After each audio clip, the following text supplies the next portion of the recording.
Hey everybody, it's the Gaming Optimist.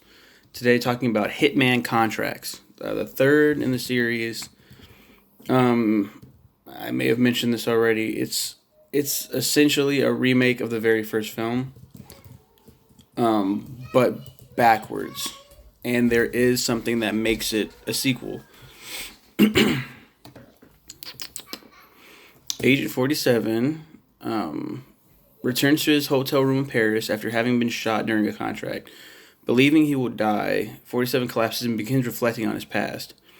He initially recalls how he escaped from the lab of his creator, Dr. Ortmeyer, in Romania after having killed him while evading Romanian special forces who were raiding the site. As he clings on to life, he finds himself recalling his previous jobs that he undertook for clients, assigned to him by his handler, Diana Burnwood, the assassination of two fetishists who had kidnapped a client's relative. Yeah. He takes down a bunch of contracts. He's bleeding out. A doctor from ICA arrives.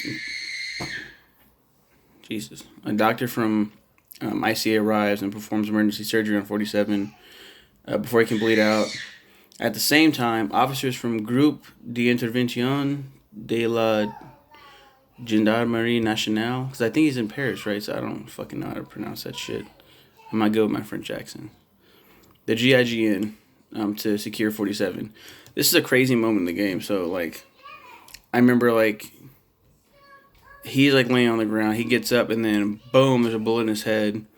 And it's him escaping from Romania and killing Dr. Wardmeyer, which is the ending of the other game. I think there's some new missions in this one, too, that aren't in the in Codename 47.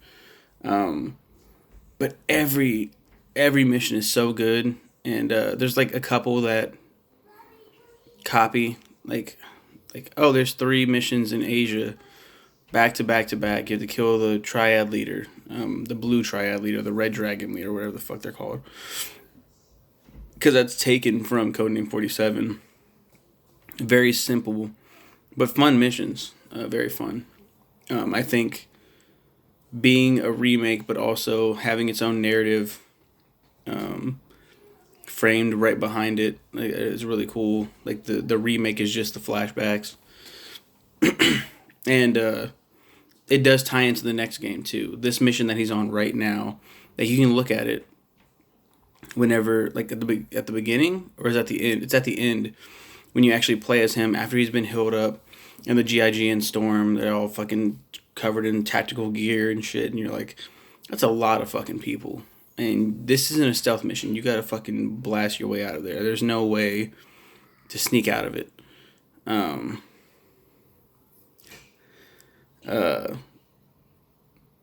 Someone knew about the contract, and ICA is being targeted by the same group.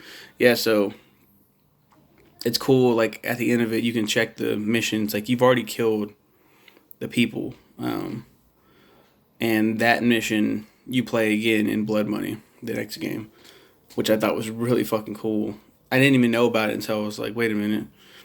I played Blood Money, and I was like, I want to play the old ones again. And I replayed all the games. When I got to contracts, I was like, oh, that's cool. That's really cool. And I've said this before, but Contracts was my first game that I played. And when I played the second one, I was like, why is this worse? Like, graphically, like, the textures aren't all there. Like, some things look too smooth, too pasty. It doesn't look right. Why does Contracts have more definition and everything? Why does it have a darker feel? That's the thing. Silent Assassin doesn't have really a dark feel unless like you're playing a dark mission. Most of it is very like bright and colorful. It's like it feels weird. And then Contracts is like, whoa, because Contracts came afterwards, and they enhance and they improve time after time with these games. Kudos to Eidos, who have been purchased by Square Enix. They're now Square Enix External Studios now. But man, I'm glad they're bought by somebody and they get to keep making the games they made. Eidos made Hitman and Tomb Raider. Two huge franchises. But yeah, that's my thoughts on Hitman contracts. Love this game. I love. I've said it before. With my first, I might have mentioned it on the last two Hitman reviews, but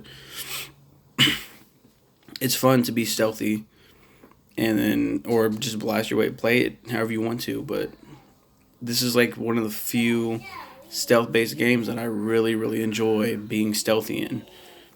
9 times out of 10, I play fucking Splinter Cell, and I'm just like, God, this game sucks. I really do have to be stealthy. Like, I'm forced to be stealthy in those games. And this one, it's like, dude, play it however you want. You're probably gonna lose though. But yeah, that's it. That's it for the video. Thank you guys for watching. You have a good one.